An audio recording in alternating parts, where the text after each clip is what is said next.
The rivalry between Kevin Lee and Michael Chiesa finally came to a head on Sunday at UFC Fight Night 112, but unfortunately it did not conclude in a way people were happy with. Unfortunately, Kevin Lee's first round win over Chiesa marred somewhat by controversy after referee Mario Yamasaki steps in before Chiesa taps out or goes to sleep from a rear naked choke.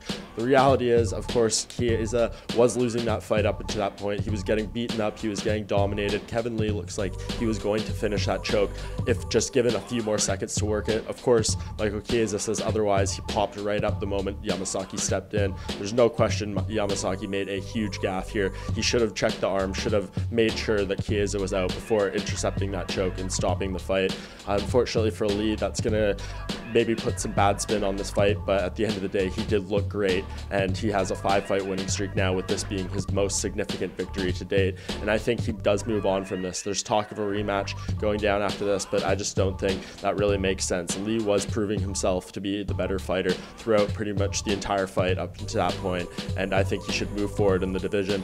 He called out the likes of Khabib Nurmagomedov. He got into a little back and forth with Tony Ferguson on the post-fight show on FS1. Unfortunately, I think both those guys, Ferguson and Khabib, are going to be fighting each other at some point, probably for that interim belt, as they were scheduled to do earlier this year. So I think that leaves Lee to look at some different options, and I think for him, Edson Barboza would be an absolutely great fight. Barboza does not have a booking right now. Of course, is one of the best lightweights in the world, dangerous as anyone on the feet, and has great takedown defense. So Lee, if he could get it to the ground, of course, would have a sizable advantage, but Lee keeps talking about how his striking is improving and how Chiesa wasn't able to stand with him. So let's see what he can do against a real dangerous striker like Barboza, and the winner of that fight in a very, very good position in the lightweight division.